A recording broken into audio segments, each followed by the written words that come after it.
रोहित पवारांच्या संबंधितला कारखाना शेटपळगडे या कारखान्याचं प्रचंड प्रदूषण होतंय आणि या कारखान्यामुळे तर तो अपघात झाला नाही का किंवा त्या प्रदूषणाचा काय अडथळा याच्यामध्ये आला का, ही भूमिका आम्ही परवा दिवशी मांडली होती. काल आम्ही सन्माननीय आमदार रोहित दादा यांचं स्टेटमेंट ऐकलं. त्याच्यावरती आज खुलासा करण्यासाठी आम्ही आज पत्रकार परिषद घेतलेली आहे. आम्ही काही मुद्दे या सगळ्यामध्ये उपस्थित केले होते की तुमचा कारखाना हा बारामती विमानतळापासून हवाई अंतरनुसार 6 ते 7 किलोमीटर आहे. प्रचंड प्रदूषण होतंय असं आमच्या लक्षामध्ये आलं. यामध्ये आम्ही रोहित पवार यांचा कारखाना बारामती विमानतळापासून अंदाजे 7 ते 8 किमी आहे. याचं दररोजचं गाळप 25,000 टन हा दररोज कारखाना गाळप करतो. म्हणजे याचा अर्थ असा की 3 कारखाने इथं शेजारी आहेत. एक आहे माळेगाव साखर कारखाना, तो 6,000 टन गाळप करतो. दुसरा आहे सोमेश्वर कारखाना, तो अंदाजे 7,000 टन गाळप करतो. आणि भवाननगर तोही अंदाजे 7 ते 8,000 गाळप करतो. तिथं प्रदूषण होत नाही, तिथं आसपास प्रदूषण होतं, पण गावागावांमध्ये त्याचा त्रास होत नाही. म्हणजेच त्याच्या तुलनेमध्ये 25,000 कुठं ह्या 3 कारखान्याचा मिळून हा एकटा कारखाना गाळप करतो असं आमच्या निदर्शनामध्ये आलं.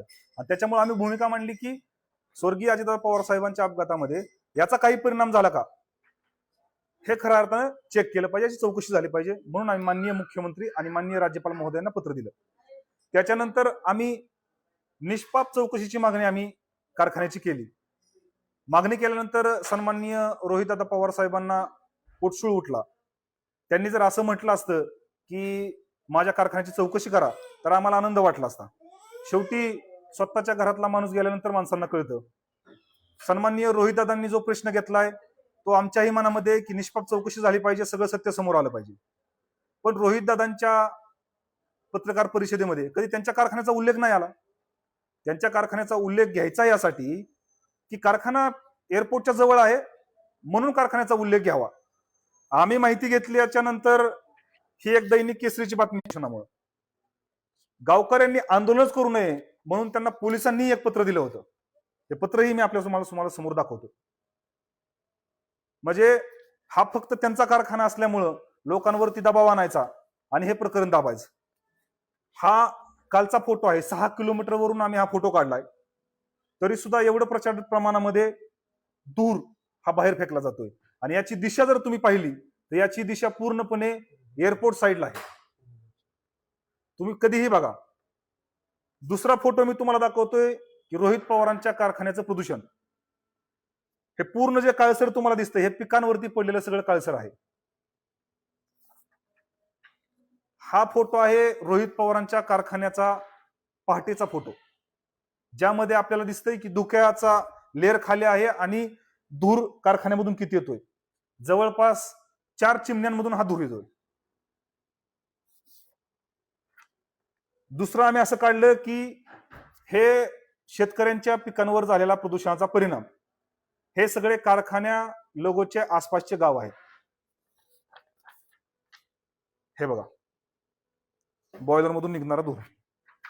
आता याच्यामध्ये सन्माननीय रोहित दादा, आम्ही याच्या आधी ज्या वेळेस रेडबर्ड संस्थेचं विमान पडलं त्यावेळेस माननीय देवेंद्रजी फडणवीस साहेब आणि स्वर्गीय अजितदादा पवार साहेब त्यावेळेस उपमुख्यमंत्री होते. आम्ही त्यांच्याकडे मागणी केली होती की एअरपोर्ट वरती काही ठिकाणी थोडासा प्रॉब्लेम आहे. तर त्याच्यामध्ये आम्ही काय मागणी केली होती, बारामती विमानतळावरील धावपट्टीचे काम अपूर्ण काम तातडीने पूर्ण करण्यात यावे व लँडिंग टेकअपच्या सुरक्षेच्या आवश्यकता सुधारणा कराव्यात.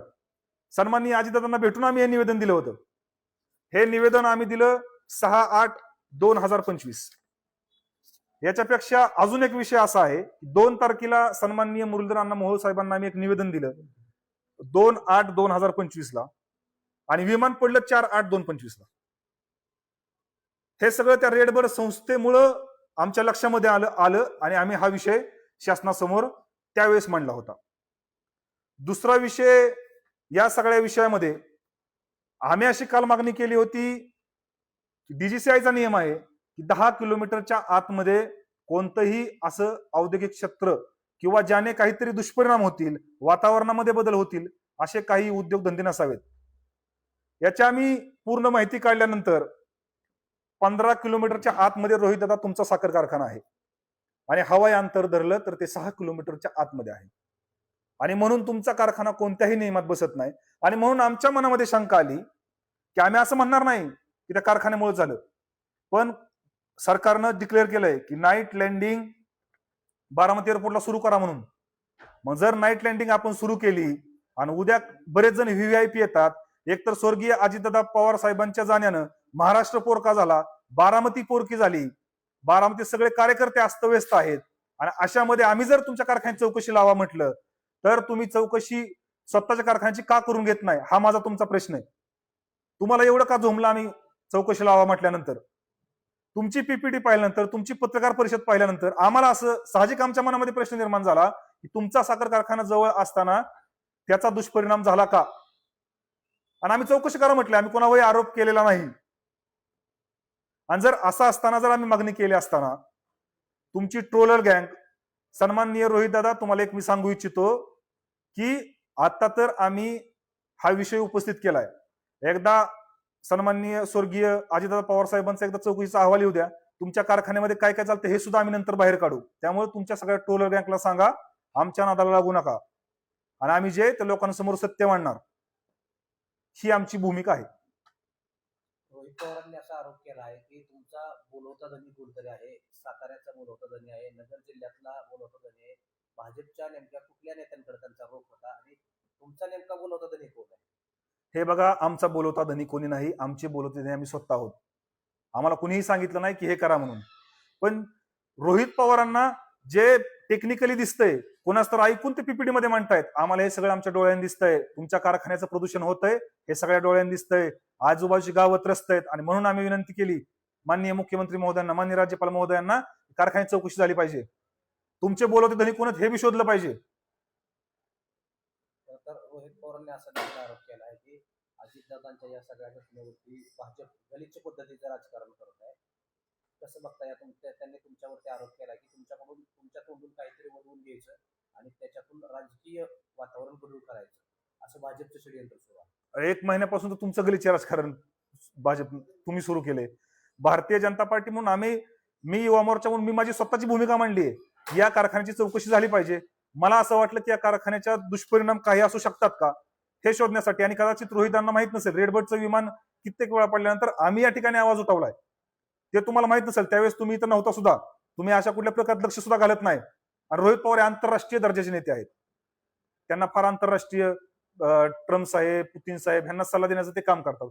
त्याच्यामुळे ते काल मी त्यांची पत्रकार परिषद ऐकली, ते म्हणले की चिरकुट कार्यकर्ता आहे. अरे रोहित दादा, मी सर्वसामान्य कुटुंबातला कार्यकर्ता आहे, तू सोन्याचा चमचा घेऊन जन्माला आलेला कार्यकर्ता आहे, तुझ्यात माझ्यात फरक आहे. मी लोकांशी आत्मीयतेनं बोलतो, तुम्ही कसं बोलताय अख्ख्या सगळ्या लोकांना माहितीये. अरे जो व्यक्ती स्वतःच्या काकीची इज्जत ठेवत नाही, स्वतःच्या चुलत भावांची इज्जत ठेवत नाही, स्वतःच्या चुलत भावांना कमी लेखतो, माननीय पार्थ दादांना सुरक्षा मिळाल्यानंतर हा म्हणतो की अजून 2 रन गाडी लावा, अशा तुच्छ पद्धतीने त्यांच्याकडे पाहतो, त्यांना अडचणीत आणायचं नेहमी काम करतो.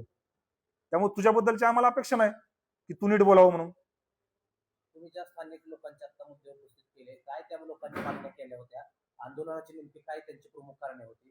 शेटपळघडे कारखान्याच्या आसपासची जी लोक होती, तुम्ही आता म्हटलं पत्रकार परिषदेमध्ये, नेमकी काय त्या कारखान्यामुळे नेमका काय त्रास होत होता लोकांना? या तुम्ही हे प्रेस नोट पाहू शकता, दैनिक केसरीला बातमी आली होती, याच्यामध्ये त्यांनी क्लिअर सांगितलंय की यातून निघणाऱ्या राखेमुळे लहान लहान मुलांना डोळ्यामध्ये जळजळ करणं आणि आरोग्याचे गंभीर प्रश्न निर्माण झालेले आहेत, हे आपण या बातमीमध्ये बघू शकता. आणि आम्ही ही आमची भूमिका नाही, ती लोकांची भूमिका आहे. लोकांनी हा हातामध्ये विषय घेतलाय. आणि परवा दिवशी आम्ही ज्यावेळेस कारखान्याचा विषय मांडला, असंख्य लोकांनी फोन केले. लोक म्हटली की आम्हाला याचा आरोग्याचा प्रचंड त्रास होतो, फक्त हा कुठल्या तरी पुढाऱ्याचा कारखाना आहे, कुठल्या तरी मोठ्या नेत्याचा कारखाना आहे, म्हणून फक्त या कारखान्यावरती अद्याप कारवाई झालेली नाही, आणि याच्यावरती कारवाई व्हावी ही आमची भूमिका आहे.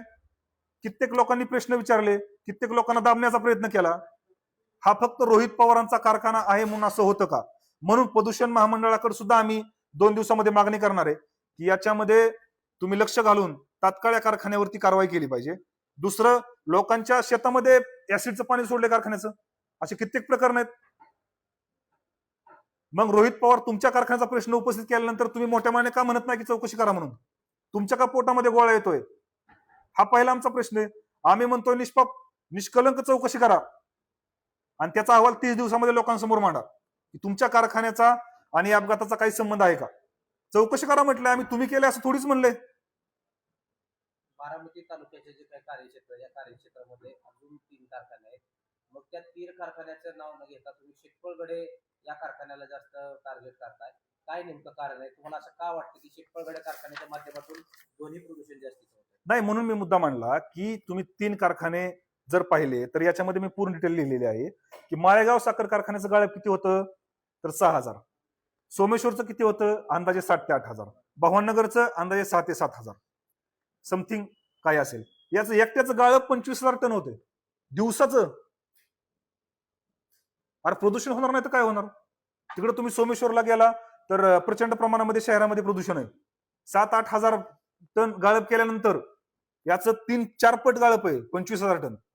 मग तुमच्या कारखान्यात प्रदूषण होत नाही? आज ज्या गावामध्ये जो कारखाना आहे तिथल्या स्थानिक स्वराज्य संस्था ग्रामपंचायत असेल, त्यांची काय भूमिका असणार आहे? त्यांच्याकडे तुम्ही पत्रव्यवहार केलाय का? काही माहिती घेतली का? या त्यांच्याकडनं आम्ही पूर्ण माहिती घेतलेली आहे. याच्या आधी गावकऱ्यांनीच या सगळ्या विषयामध्ये पूर्ण लक्ष घातलं होतं. प्रचंड दुर्गंधी, प्रचंड ध्वनी प्रदूषण, प्रचंड वाईट अशी गावाची अवस्था आहे. फक्त हा कुठल्या तरी मोठ्याचा कारखाना आहे म्हणून लोक घाबरतात समोर येऊन सांगायला, एवढाच फरक आहे. बाकी दुसरं याच्यामध्ये काही नाही. माननीय मुख्यमंत्री महोदयांना माझी विनंती आहे की याची तात्काळ चौकशी केली पाहिजे. हीच भूमिका आमची शेवटपर्यंत राहणार आहे.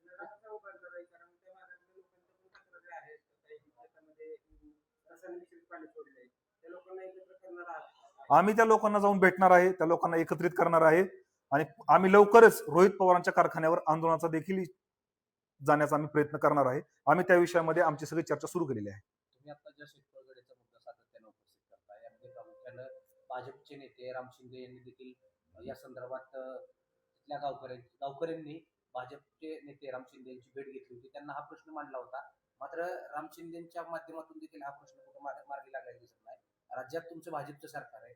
मग असं असताना भाजपच्याच नेत्यांना या सरकारच्या कारखान्याविरुद्ध, म्हणजे जे तुम्ही म्हणताय जे मोठ्या लोकांचे कारखाने आहेत, ही लोक सत्तेत नाही, मग या लोकांच्या कारखान्याविषयी लढा उभा करावा लागतोय तुम्हाला, हे भाजपचं अपयश नाही का?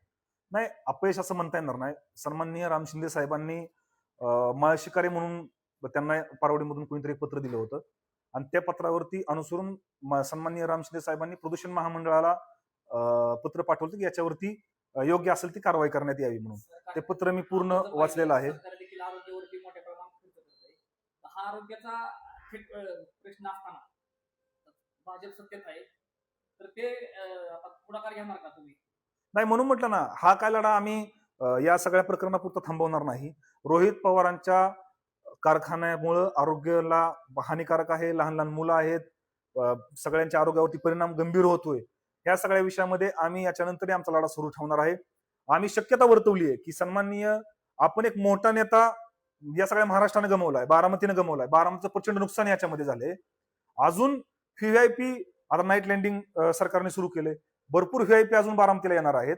असा अपघात होऊ नये म्हणून याची प्रिकॉशन म्हणून त्याची चौकशी करा असं आमचं म्हणणं आहे. आणि त्याच्यामध्ये चौकशीमध्ये आढळलं तर कारखान्याला सील लावा. याच्यापेक्षा वेगळी आमची काहीच भूमिका नाही. आणि जर आढळलं नाही तर आम्ही समजू की प्रदूषण होत नाही म्हणून. रोहित पवारांनी तुमचा एक उल्लेख केला की असे जे काही चिरकुट कार्यकर्ते आहेत त्यांच्याविषयी मी जास्त बोलत नाही. मग रोहित पवारांनी या मूळ मुद्द्याला बदल देऊन तुमच्यावर टीका केली का? असं केलं असं वाटतं? नाही, म्हणून म्हटलं ना की स्वतःच्या मर्मावरती बोट ठेवल्यानंतर माणसाला काय बोलावं हे कळत नाही. म्हणून मी चिरकुट कार्यकर्ता जरी असलो तरी मी मूळ मुद्दा मांडलाय ना की तुमच्या कारखान्याची तुम्ही चौकशी करा. आणि आम्ही तुम्ही याच्या आधी म्हणलं नाही तुमच्या पीपीटी मध्ये की तुम्ही चौकशी करा म्हणून. आम्ही म्हणतोय तुम्ही चौकशी करा. आणि त्यांनी स्वतः मोठ्या मनाने म्हणलं पाहिजे होतं की ठीक आहे बाबा, माझ्या जर सन्माननीय स्वर्गीय अजितदादा पवार साहेबांच्या अपघाताला जर कारखाना जबाबदार असेल तर मी कारखान्याला टाळा लावतो. आणि एवढंच रोहित पवारांना जर पडलं असेल तर रोहित पवारांनी शारदानगरच्या त्यांच्या कॉलेजला स्वर्गीय अजितदादा पवार साहेबांचं नाव द्या. कृषी प्रदर्शन मोठं भरतं, त्या कृषी भवनला तुम्ही स्वर्गीय अजितदादा पवार साहेबांचं नाव द्या ना. हे कधी तुम्ही करताना दिसलं नाही. तुमच्यात काय धमक आहे बघू आपण. तुम्ही फक्त नाव देऊन दाखवा. फक्त काहीतरी बोलायचं, काहीतरी स्टंट करायचा. इथून पुढच्या कालावधीमध्ये शेटपळगडीच्या कारखान्याबाबत ज्या लोकांच्या तक्रारी आहेत, या लोकांच्या तक्रारीचं निवारण करण्यासाठी राज्य सरकारकडे कसा पाठपुरावा तुम्ही करणार आहे? काय तुमची पुढची दिशा? आम्ही आता चौकशीची मागणी केलेली आहे. सरकारही चौकशी करेल अशी आमची अपेक्षा आहे. या सगळ्यामध्ये कारखान्याची चौकशी पूर्ण झाल्यानंतर अपघाताचा ज्या दिवशी अहवाल येईल त्या अहवालामध्ये जे काय होईल ते होईल. आम्ही त्याच्यानंतर कारखान्याच्या पूर्ण पाठीशी लागणार आहोत, कारण तिथे शेवटी लोकांच्या आरोग्याचा प्रश्न आहे. आणि त्याच्यामध्ये आम्ही चौकशी करा, कारखान्यामध्ये काही मशिनरीज आहे त्याचं ऑडिट होतं का, ह्याची सगळ्याची माहिती आम्ही या सगळ्या विषयामध्ये त्याचा पूर्णपणे पाठपुरावा करणार आहे. तर बारामती एअरपोर्टवरची दुर्घटना घडली, यामध्ये राज्याचा चांगला नेता राज्याला गमावा लागला. त्या रेडबोर्ड विषयी नेमकी तुमची काय तक्रार होती, किती साली तुम्ही तक्रार केली होती? कारण रोहित पवारांनी असं देखील म्हटलंय की अजित पवारांच्या जाण्याचं या सगळ्या गोष्टीचं राजकारण भाजप करत आहे. या अगोदर तुम्ही रेडबोर्डची काय नेमकी तक्रार केली होती, काय त्यामध्ये मागण्या केल्या होत्या? हे बघा, रोहित पवारांना काही माहित नसतं. रेडबर्ड संस्थेची आम्ही तक्रार 2/8/2025 ला सन्माननीय केंद्रीय नागरिक उड्डाण मंत्री मुरलीधर मोहोळ यांच्याकडे केली होती की रेडबर्डची ऑडिट व्हावं, तिथं नक्की काय चालतं, प्रशिक्षण होतं. पण बऱ्याच वेळा त्यांच्या अपघाताची मालिका कंटिन्यू सुरू होती.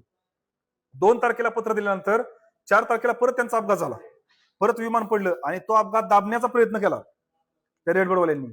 त्याच्यानंतर आम्ही 6/8/2025 ला माननीय देवेंद्रजी फडणवीस साहेबांना अजितदादांना आम्ही पत्र दिलं की याची सखोल चौकशी झाली पाहिजे. ते जे विमान आतमध्ये एअरपोर्टमध्ये पडलं, ते जर विमान बाहेर पडलं असतं तर फार मोठी हानी झाली असती, फार मोठा अपघात झाला असता. आज हजारो कर्मचारी या सगळ्या एमआयडीसी मध्ये काम करतात, हजारो कंपन्या आहेत एमआयडीसी मध्ये, आणि असा अपघात टाळावा, एवढं गजबजलेलं शहर आहे, कुठंतरी दुर्घटना होऊ नये म्हणून या रेडबर्डवरती कारवाई करा म्हणून आम्ही पत्र दिलं होतं. त्याच्यासोबतच नाईट लँडिंगचा प्रस्ताव त्यावेळेस गेला होता, म्हणजे जवळ 6/8/2025 ला आम्ही त्या नाईट लँडिंगचं स्वागतही केलं होतं सरकारचं. आणि म्हणून आम्ही म्हटलं होतं की बारामती विमानतळावरील धावपट्टीचं काम पूर्ण करा, ही आमची भूमिका होती. सन्माननीय रोहितदादा कधी या विषयात बोलताना मला दिसले नाहीत.